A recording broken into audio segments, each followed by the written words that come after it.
Our story unfolds in Legendary Age, a virtual game world where Hideki, a high school student, plays as an experienced gamer. He is proposed to by Akko, a fellow guild member of the Alley Cats Guild, and despite harboring doubts that she's a girl in real life, Hideki accepts her offer of in-game marriage. This decision is influenced by his previous experience of being rejected by a player, who turned out to be a middle-aged man. This episode caused him to lose trust in female players. After a period of introspection and solo gaming, Hideki realizes that his real life and virtual life are separate entities. He concludes that in-game experiences are distinct from real life, and it doesn't matter to him whether or not the players are female as long as they possess the qualities he values. Hideki begins to enjoy playing alongside Akko and the other guild members, even though Akko is a subpar healer who frequently causes his character's death. Despite her shortcomings, Akko admires Hideki's patience and their bond deepens. Following the completion of a dungeon, Akko questions Hideki about his sudden acceptance of her in-game marriage proposal after rejecting her advances several times previously. Hideki admits that he doesn't care whether Akko is genuinely female or not. Akko, however, affirms that she is indeed a real girl. Their guild leader Apricot claims to be female as well, but their assertion is met with skepticism from the other guild members. To meet in person, Apricot suggests a physical get-together, which all members agree to attend. Hideki is apprehensive but also excited to finally meet his virtual companions face-to-face. At the meetup, Hideki, who thought his guild members were all male, is approached by a beautiful girl who reveals herself to be Akko. Hideki is surprised to learn that his in-game wife is actually a girl. The other guild members arrive shortly after, including the guild master, who is a girl named Kyo and is actually the student council president. Another guild member, Akane, is also a girl and is their classmate. Although she makes fun of Hideki for being an otaku at school, Akane is secretly one herself. The group goes to a cafe and formally introduces their real-life selves. They bond over their common dislike for normies, with Akko clinging to Hideki the entire time. Akane is the most socially adept, which makes Akko jealous because she hates people with social lives. However, Akane reassures Akko that she doesn't have much of a social life,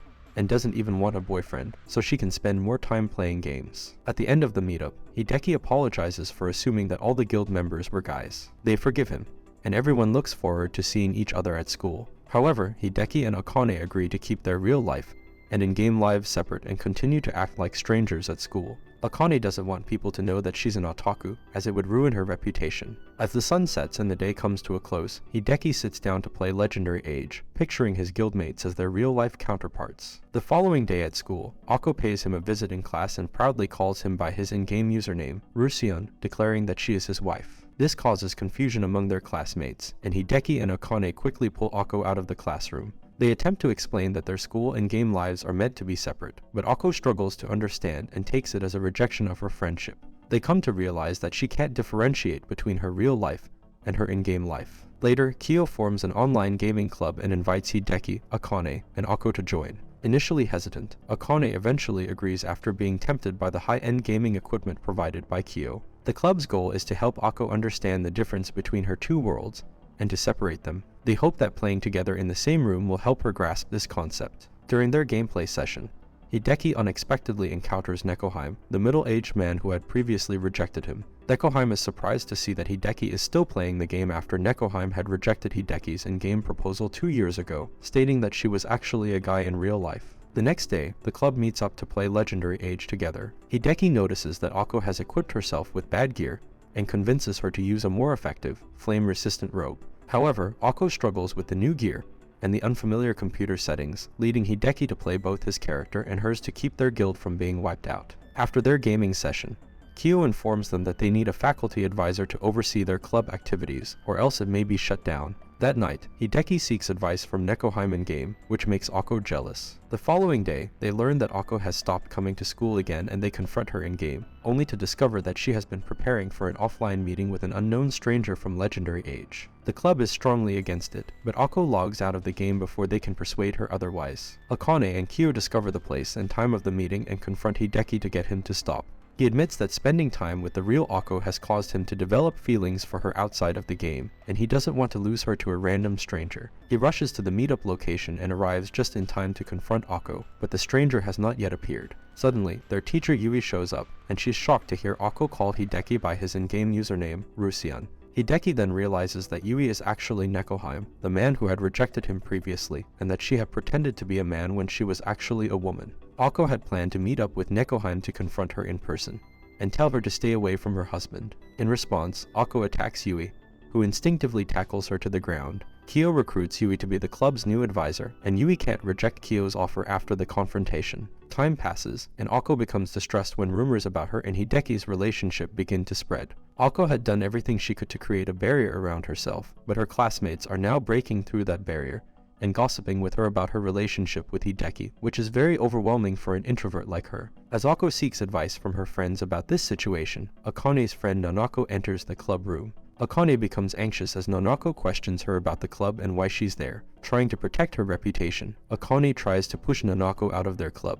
Later that night, Hideki and Akko come across a new player named Set. Hideki assists Set in learning the fundamentals of the game, sparking Akko's envy. The next day, the guild readies themselves for another quest when Set is spotted again. Hideki informs the guild that Set is a novice, prompting Akane to offer help in improving her gameplay. However, Set playfully declines Akane's offer, stating that she solely wishes to be tutored by Rusian. Akko's jealousy intensifies. The following day at school, Akko proposes that the club play a different game to avoid any encounters with Set. Kyo discovers an FPS game called Ultra Force, and the club agrees to play. They are astounded by Akko's extraordinary skill in the game, as she visualizes her foes as normies and takes them out with precision. After an all-night gaming session, a sleep-deprived Hideki discovers Akko imitating military slang and discussing sniping enemy normies at school. Nanako approaches Hideki and inquires why he was absent from Legendary Age yesterday. Hideki and the others eventually realize that Nanako was, in fact, Set. Meanwhile, Nanako playfully clings to Hideki, causing Akko to storm off in frustration. Nanako later apologizes to Hideki and clarifies that she has no romantic interest in him. After receiving no communication from Akko in the real world, Hideki decides to converse with her in the game. Akko reveals her plans to quit school and concentrate solely on playing Legendary Age to max out her level and reincarnate as a different character. She is so dedicated to her new objective that she even blocks the in-game chat, forcing Hideki to reach out to Akko on his own. He skips school and goes to Akko's home the following day, where he meets her mother, who surprisingly knows all about Hideki being Akko's online spouse. She grants him permission and gives him the key to Akko's bedroom. Hideki knocks on her door and warns Akko that he is coming in, regardless of her permission. Akko panics and informs him that she is not ready yet. Nonetheless, Hideki enters the room to find Akko in her undergarments, changing. He nervously shuts the door to give her some privacy. When Akko is ready, she permits Hideki to enter the room. But when he does, he finds her completely unclothed. She requests him to be gentle with her before he hastily closes the door once more. After clearing up the misunderstandings, Akko and Hideki spend the entire day playing the game together and maxing out her character. Hideki even spends the night at her house, and they continue playing until dawn. Understanding how Akko truly feels and empathizing with her struggles to accept reality, Hideki convinces her to go back to school. He promises that if she ever becomes overwhelmed again, he will return to her house and they can play together all day. After a period of time, Hideki realizes that his desire to be with Akko goes beyond their virtual marriage. He wants a genuine, real-life relationship with her, but struggles to convey his feelings to her. Seeking advice, he confides in Akane and Kyo, but unfortunately, they lack the necessary experience to offer much help. Despite this, they work together to come up with ways for Hideki to confess his feelings. One afternoon, Hideki and Akko take a walk in the park, and Hideki courageously opens up to her about his true feelings and asks her to be his girlfriend. However, Akko rejects his offer, citing that transitioning from wife to girlfriend would be a demotion. With the help of Kyo and Akane, they try to cheer up a dejected Hideki. During their summer vacation, the group decides to hang out together at Kyo's summer house, with the hopes of helping Akko disconnect from the virtual world and connect with Hideki in the real world. Despite enjoying Kyo's private beach, the group soon becomes restless and wants to play games instead. In the evening, Kyo sets up a special display of fireworks to set the mood for Hideki's second confession to Akko. After pronouncing his love to her, Akko reciprocates her feelings, but still refers to herself as Hideki's wife, leaving him feeling disheartened. Determined to help their friend, Kyo plans another vacation, this time to a luxurious hotel that's hosting a promotional event with Legendary Age. They spend most of their time going on quests within the hotel, earning exclusive items when they make purchases from various areas. Around noon, Hideki returned to his hotel room and started playing Legendary Age with Akko. She then invited him to her room within the game. However, while Hideki was randomly logging out and logging back in, Akko suggested they should engage in naughty chat. Something seemed off when Hideki logged back in as a newly logged in Rusian. Suddenly, he became logged out of his Legendary Age account. After failing to log back in multiple times, he realized that a hacker had taken over his account and was now chatting with Akko. He rushed to her hotel room and warned Akko of the imposter posing as him on his account. Akko was able to realize that she was talking to an imposter and not the real Rusian.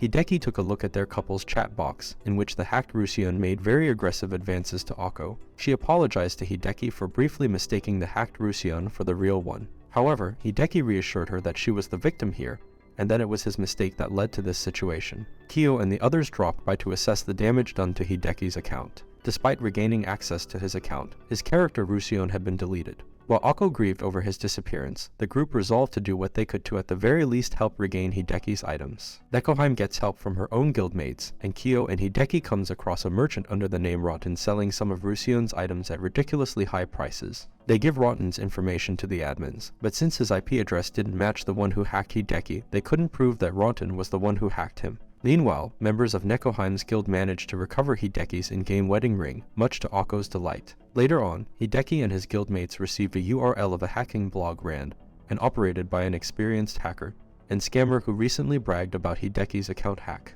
Hideki then comes up with a plan to catch the hacker, and everyone but Akko worked tirelessly for the next 3 days to set his plan in motion. Akko later goes to Hideki's house to check up on him and hands him a delicious bento that she had cooked herself. As they talked, Akko realized that the deletion of Hideki's account had also annulled their marriage within the game, much to her shock. The next day, Hideki's plan was revealed. They had made a fake hacking blog and lured the hacker onto that site, where they could get a copy of his real IP address and send it to the admins. The admins banned the hacker and his many alternate accounts and then restored Hideki's Rusion character. Hideki and Akko celebrate by getting married in-game once more with all of their online friends. It's a sleepover party at Kyo's opulent mansion as the girls gather to complete their summer break assignments, with Akko struggling to make any progress. Cut off from Hideki, the other girls view this as a chance for Akko to socialize without him, much to her dismay. Led by a maid, the girls head to Kyo's room, but Akko's lack of focus leads her to take a bathroom break. The curious Akko later explores the mansion with Nonako, and they stumble upon a study with a secret room behind a bookshelf, and become chased by the maid after discovering a hidden book about Kyo. The pair calls out to the others from the courtyard, and they decide to finish their work there. Akko's minimal progress draws the attention of a frustrated Akane. After dinner and bath time, Nonako asks Akko about Hideki's preferences in girls, but Akko is clueless. Akko prepares to contact him, but the others realize the dilemma of video chatting while naked. As Akko leads the girls on a chase, Nonako manages to calm the situation and turns off the phone. The girls settle in a single bed, and Nonako asks Akko what she thinks a wife means in real life. As summer draws to a close, Hideki attempts to impart some wisdom on Akko by recounting a tale of a healer burdened with the responsibility of saving their teen during solo play. Despite his efforts, Akko remains entrenched in her game-induced wife mentality. Back in the real world, Akane bemoans her lost high school experience to Hideki in the school halls, but their search for Akko proves fruitless, as she is unaware of the first day of school, and is still stuck in gaming mode. When the group reconvenes at the club room, they are met by Yui, who informs them of the upcoming culture festival and their club's required contribution. With Legendary Age's Siege Warfare update, Kyo suggests that they participate in representing their school in the PvP battle. The victors will have their banner hoisted atop the castle for a week as a commemoration. After some practice sparring, Kyo realizes that Apricot's role as a mage may not be suited for PvP, and the group suffers some setbacks in their first attempts. As they witness the destruction of another guild, they watch as Nekoheim's guild attempts to win a PvP battle, and though they do well at first, they also get destroyed. After watching the defeat of many guilds, Kyo decides to recruit the top mercenary guild Wallenstein to help them. The leader of Wallenstein, who goes by the name Bats, arrives to forge a formal alliance to aid Alley Cats in their upcoming siege battle. Bats assesses each member of the guild and gives them a general plan, claiming that his guild will handle the dirty work. Akane and Nonako are not impressed with his pompous demeanor. At Fort Cantor, the defending guild emperor's sword stands guard. Bats orders Akko and Set to spread their stationary guards across opposite sides of the castle, while Rusion and Akane charge the defending line. The Alley Cats watch in awe as Wallenstein displays its true power, easily wiping out the entire defending party. They take cover and regroup once the carnage subsides. Fort Cantor falls under the name of Alley Cats. The group, however, feels unfulfilled with their easy victory. Their moment of relief is short-lived as Bats dissolves the alliance and seizes control of the castle, single-handedly killing every guild member except for a devastated Akko. In the real world, Akko is busy procuring maid outfits from Kyo's maids for her class's maid cafe, but she neglects her shift duties and serving manuals, causing problems just a week before the cultural festival. Hideki steps in to help her classmates get notified. Meanwhile, Hideki seeks revenge against Wallenstein and forms alliances with Nekoheim's elite guard. It is critical for them to win this time, because there is only one siege battle left. Kyo gathers the alliance party, made up of members from Nekoheim's elite guard, to plan the recapture and defense of Fort Cantor against Wallenstein. On the way to the fort, their scouts report that the Guild Emperor's sword has recaptured the fort before the Alliance could make their move. The Alliance has trouble in the initial battle, so Set creates a distraction by using the chat window to lure the guards away from the front gate, allowing Akane to take them out with ease. With the guards dispatched, the Alliance quickly takes the fort and sets up their siege crystal. They defend the fort against Emperor Sword's invading army for 20 minutes, using Kyo's well-executed meteor spell to demolish the attackers. With only 10 minutes remaining, Wallenstein returns and quickly takes out Kyo's stationary line and Rusion's secondary defense. Lakane's forces are shot down by the enemy archer, but she manages to teleport in with her finishing move and defeat the archer. Set sacrifices herself to disable Wallenstein's abilities, and Nekoheim's guild conducts an ambush on the remaining enemy members. As Rusion stalls Wallenstein's knight, Bats arrives to face Kyo, the only defender of the crystal. Despite Bat's attacks having no effect on her, he manages to stun her with his knight's help, allowing Akko to strike her down. With Rusion stalling the knight and Kyo still immune to Bat's attacks, the group manages to hold out until Alley Cats is declared the lords of Fort Cantor. Kyo explains to Bats that the monetary loss was worth it to protect her friends. Wallenstein concedes defeat and gives their respects to Alley Cats before departing. At the Culture Festival, the Net Game Club shows off their screenshot of their most recent victory, and Akko's Maid Cafe is a big hit. During cleanup, Hideki promises Akko an in-game reward for staying strong during the festival. They almost kiss, but are interrupted by the rest of the group who have arrived to announce Legendary Age's player housing update. Akko is confused because she thought that Hideki promised her anything as a reward, and Hideki clarifies that the reward would be in-game. And this is all for this video. Make sure to subscribe if you enjoyed it, and I will see you in the next one.